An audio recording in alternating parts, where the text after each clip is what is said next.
অনেকেই ভাবেন ক্যালিগ্রাফি মানে রং তুলি দিয়ে ক্যানভাসের মধ্যে কিছু ডিজাইন করে দেওয়া। আসলে আমার কাছে ক্যালিগ্রাফি মানে কি জানেন? আমার কাছে ক্যালিগ্রাফি মানে হচ্ছে একটা ভালোবাসা, একটা অনুভব, একটা না বলা গল্প। কেন বলছি শোনেন। কিছুদিন আগে একটা অর্ডার পাই, একটা ছোট্ট বাক্য, আহলান সাহলান ইয়া সাহিব আল বাইত।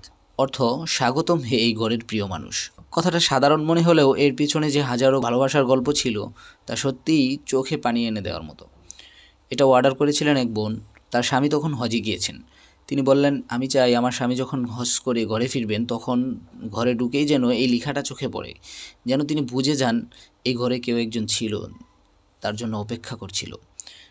ভাবা যায় একজন মানুষ কতটা ভালোবাসলে তার প্রিয় মানুষটা ঘরে ঢুকতেই তাকে একটা অনুভব দিতে চায়, মুখে না বলে একটা দেয়ালে লেখা দিয়ে সে এটা বোঝাতে চায় যে তুমি শুধু আমার স্বামী নয়, তুমি আমার ঘরের আলো। আমি যখন এই লেখাটা লিখছিলাম, মানে ক্যালিগ্রাফিটা আঁকছিলাম, সত্যি তখন আমার হাত মাঝে মধ্যে থেমে গিয়েছিল।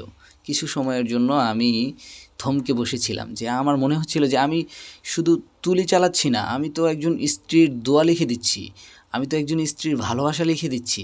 আমি যেন তার অপেক্ষাগুলো তুলির আঁচড় দিয়ে এঁকে যাচ্ছি, তার চাওয়া, তার ভালোবাসা, তার সব কিছু তুলে দিচ্ছি এক ফ্রেমে। ক্যালিগ্রাফি তখন শুধু একটা আর্ট থাকে না, সত্যি বলছি, তখন শুধু একটা আর্ট থাকে না, তখন এটা হয়ে যায় নিঃশব্দ ভালোবাসার ভাষা।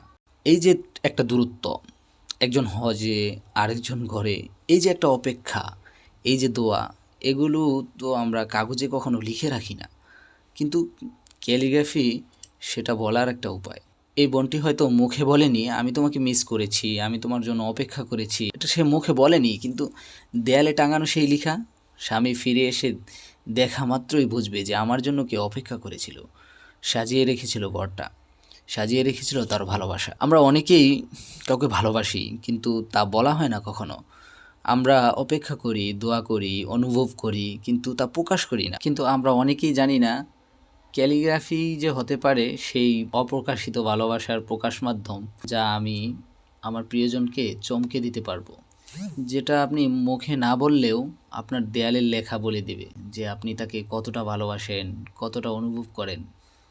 তাই যারা চান প্রিয় কাউকে একটুখানি চমকে দিতে, একটু আনন্দ দিতে, বা সেই দূরত্বের মুহূর্তগুলোকে ফ্রেমে ধরে রাখতে, তাদের জন্যই মূলত আমি ক্যালিগ্রাফি করি। ওই যে বোন অর্ডার করেছিলেন তাকে জিজ্ঞেস করেছিলাম যে আপু কীভাবে এঁকে দেবো, কী কালার দেব, সব বিষয়গুলো জিজ্ঞেস করেছিলাম। কিন্তু তিনি বলেছেন যে আপনি আপনার মতো করে সুন্দর করে এঁকে দেবেন। মানে এই কথাটা বললে না একটা দায়বদ্ধতার মধ্যে পড়ে যাই সকলের কাছে। তখন আমি আমার শ্রেষ্ঠ কাজগুলোই আমি দিতে চাই। আর যেহেতু এটা একটা খুশির বিষয়, এই জন্য লাল, হলুদ এবং এই শেডের মধ্যে কাজ করেছি আলহামদুলিল্লাহ। আমার কাছে কাজটা অনেক ভালো লেগেছে। আপনাদের কাছে কেমন লাগলো জানাবেন, আর সাথেই থাকবেন। যারা এই ধরনের কাজ করাতে চান ইনশাল্লাহ যোগাযোগ করবেন। আসসালামু আলাইকুম ওয়া রাহমাতুল্লাহি ওয়া বারাকাতুহু।